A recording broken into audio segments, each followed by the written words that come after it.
2013 সালের 5ই মে কেবল বাংলাদেশ নয়, যে দিনটি ইতিহাসের এক কালো অধ্যায় হিসেবে জায়গা করে নিয়েছে বিশ্বে। ঢাকার মতিঝিলে হেফাজত ইসলামের সম্মুখে শাপলা চত্বর যেদিন সেদিন পরিণত হয়েছিল ইতিহাসের কাল রাতে। আজ থেকে প্রায় এক যুগ তথা 12 বছর আগে 5ই মে শাপলা চত্বরে কি ঘটেছিল, কেনই বা ঘটেছিল, তা জানতে হলে আমাদেরকে সবার আগে জানতে হবে কোন প্রেক্ষাপটে হেফাজত ইসলাম নামক অরাজনৈতিক সংগঠনটির যাত্রা শুরু হয়েছিল। সেই সব ঘটনা এবং ঘটনার পেছনের রহস্য তুলে ধরতে আমি বলতে চাচ্ছি। 2009 সালের 6 জানুয়ারি আওয়ামী লীগ সরকার ক্ষমতার পর দেশপ্রেমিক সেনাবাহিনী ডানপন্থী ও ইসলামপন্থী রাজনৈতিক শক্তিকে নির্মূলের শুরু হয় নানামুখী চক্রান্ত। প্রথমে ভিডিও বিদ্রোহ নামে ফেব্রুয়ারিতে ভারতের চক্রান্তে 57 জন সেনা কর্মকর্তা সহ 74 জনকে হত্যা করা হয়।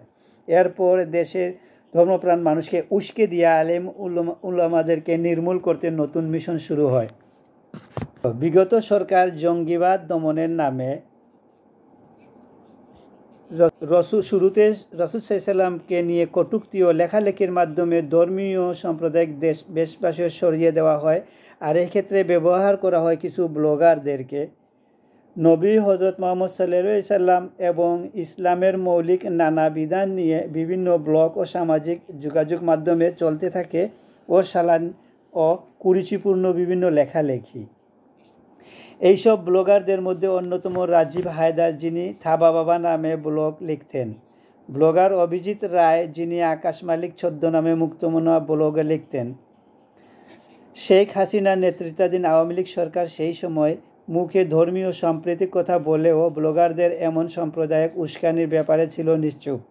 বরং উল্টো তাদের বিরুদ্ধে কেউ কথা বললে নির্যাতনের খড়গ নেমে আসত। জঙ্গি ও সন্ত্রাসী আখ্যা দিয়ে দমন করা হতো ব্লগারদেরকে।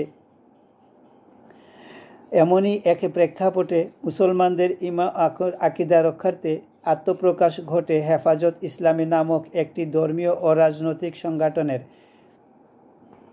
ইতিহাসের যেই বাস্তবতা হেফাজতের জন্ম হয়েছিল, পরবর্তীতে সেই সংগঠনটি হয়ে ওঠে তৎকালীন আওয়ামী লীগ তথা শেখ হাসিনা সরকারের ক্ষমতার মসনদ ধারণার ভিত্তির কারণ। ফলে হেফাজতকে নির্মূলের নামে দেশের আলিম উলামাদেরকে নির্মূলের তকমা দেওয়া হয় ভিন্ন এক পরিকল্পনা। ঘটনার গভীরে গিয়ে আমরা সেই পরিকল্পনা আপনাদের সামনে তুলে ধরতে চাই। দেশের সর্ববৃহত্তম ইসলামী সংগঠন জামায়াত ইসলামের শীর্ষ নেতাদের ফাঁসি দিয়ে গঠন করা হয় বিতর্কিত যুদ্ধাপরাধ ট্রাইব্যুনাল। কিন্তু তাতেও পুরোপুরি ভরসা পাচ্ছিল না তারা। এই কারণে জামাত নেতা কাদের মোল্লা সহ আটক সবার ফাঁসি নিশ্চিত করতে 2013 সালের ফেব্রুয়ারিতে শাহবাগে উদয় হয় গণজাগরণ মঞ্চের। এই মঞ্চের নাম হিসাবে নির্বাচন করা হয় ডাক্তার ইমরান এইচ সরকারকে। শুধু নামেই সরকার ছিলেন না, সেই সময়ে তিনি হয়ে ওঠেন সরকারের উপরে ছায়া সরকার। রাষ্ট্রীয় নির্বাহী আইনের শাহবাগ থেকে নির্দেশে তখন দেশের অনেক গুরুত্বপূর্ণ সিদ্ধান্ত বাস্তবায়ন হতো। সেই শাহবাগ থেকে বলে দেয় পতাকা ঊর্ধ্বমুতন থাকতে হবে, সচিবালয়ে তা ঊর্ধ্বমুতন করে রাখে। স্লোগানের নামে এমনকি শিখে আর কুরুচিপূর্ণ বক্তব্যের ফাঁকে চলতো একীবিতন, যাতে লোকজনকে খাবারের জন্য এদিক সেদিক ছুটতে গিয়ে জমায়েতপূর্ণ না হয়। অন্যদিকে গণজাগরণ মঞ্চ আরও শক্তিশালী এবং দেশি বিদেশি এটিকে বৈধতা দিতে ব্যবহার করা হয় গণমাধ্যমকে। আর গণমাধ্যম তা প্রচার করতে থাকতো সরকারের ছায়াছত্রে। তাদের মদতে তারা পাশবিক। মূলত স্বাভাবিকের এই মঞ্চ নাটক প্রচারে এক প্রকার বাধ্য করা হয়। কেউ এজ্ঞাতিচ্ছুক করলে নেমে আসতো খড়গ, যেমনটি ঘটেছিল দৈনিক আমার দেশ পত্রিকার বেলায়। সেই সময় গণজাগরণ মঞ্চের আসল রহস্য উন্মোচন করে পত্রিকাটি। এই কারণে 2013 সালের 11 এপ্রিল বন্ধ করে দেওয়া হয় দৈনিক আমার দেশ পত্রিকার প্রকাশনা। গ্রেপ্তার হন সম্পাদক মাহমুদুর রহমান। এতক্ষণ ইতিহাসের যে অংশটুকু তুলে ধরা হলো তা হয়তো অনেকেরই জানা, তবে প্রায় এক যুগ আগে ঘটে যাওয়া এইসব ঘটনা সেই সময় জন্ম দেওয়া শেষ কিংবা সেই দিনের কিশোর যারা বর্তমানে তরুণ ও যোগ্য তাদের কাছে একেবারেই অচিন, যাদের অনেকে শাপলা চত্বরে সেই নৃশংস অতীত এবং অন্তরের ঘটনাগুলো সম্পর্কে জানেন না। আমরা তাদেরকে আরও একবার সেই অতীত স্মরণ করিয়ে দেওয়ার পাশাপাশি তরুণ প্রজন্মের কাছে তা তুলে ধরতে চাই। 2013 সালের 6 এপ্রিল মতিঝিলের মহাসমাবেশে ইসলাম ধর্ম অবমাননাকারীকে কঠোর শাস্তি 13 দফা দাবি ঘোষণা করেন হেফাজত ইসলামের আল্লামা শাহ আহমদ শফি। দাবি মেনে নেওয়ার জন্য ওই পর্যন্ত সরকারকে সময় বেঁধে দেওয়া হয়, নয়তো 5 মে ঢাকা অবরুদ্ধ কর্মসূচির ঘোষণা দেন সংগঠনটির নেতারা।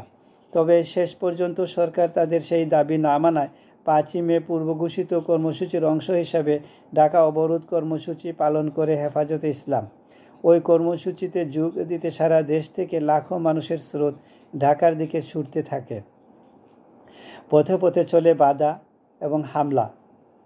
হেফাজত ইসলাম মূলত আলেম ইলামার সংগঠন হলেও 5 মের কর্মসূচিতে দলমত নির্বিশেষে সব শ্রেণী পেশার মানুষ যোগ দেন। ঢাকার উত্তরে গাবতলী বাস টার্মিনাল, টঙ্গী এবং দক্ষিণে সায়েদাবাদের কাছে কাশপুর ব্রিজ সহ রাজধানী থেকে 6টি প্রবেশমুখেই অবরুদ্ধ তৈরি করেছিলেন হেফাজত ইসলামের ব্যানারে সারা দেশ থেকে আসা লাখো জনতা। সব বাধা ও হামলা অপেক্ষা করে বেলা 11:30টার দিকে ঢাকার বাইরে থেকে আসা লোকজন রাজধানীতে ঢুকে পড়ে জমায়েত হতে থাকে শাপলা চত্বরে। সরকার দলীয় ক্যাডাররা বঙ্গবন্ধু এভিনিউ আওয়ামী লীগের কেন্দ্রীয় কার্যালয় ও পল্টন এলাকায় হেফাজত কর্মীদের উপর সশস্ত্র হামলা চালায়। এতে দুপক্ষের মধ্যে সংঘর্ষ বেঁধে যায়। আওয়ামী লীগের নেতা কর্মীদের সঙ্গে যোগ দেয় আইন শৃঙ্খলা রক্ষা বাহিনী, কিন্তু সরকার ও গণমাধ্যম এই হামলার দায় চাপায় হেফাজতের কর্মীর উপর। সংঘর্ষের এক পর্যায়ে যুদ্ধক্ষেত্রে পরিণত হয় গুলিস্তান, পল্টন ও আশপাশের এলাকা। পোশাক পরিহিত পুলিশরা এভাবে নির্মমভাবে পিটিয়ে হত্যা করে অনেক হেফাজত কর্মীকে। এই সময় গুলি ও পিটুনিতে বেশ কয়েকজন হেফাজত কর্মী নিহত হন। আহত হন অনেকেই। দ্বিতীয় দিন 2500-এর মতো নিখোঁজ ছিলেন। তথ্যের ভিত্তিতে মনে করা যায় 10,000-এর কম। এক পর্যায়ে বাইতুল মুকাররম বইয়ের দোকানে আগুন লাগিয়ে দেওয়া হয় এবং কুরআন সহ বিভিন্ন বই পুস্তকের জ্বলার ঘটনা ঘটে। বিভিন্ন ভাঙচুর ও লুটপাট ও সোনার দোকানগুলোতে এইসবের দায় চাপানো হয় হেফাজতের উপরে।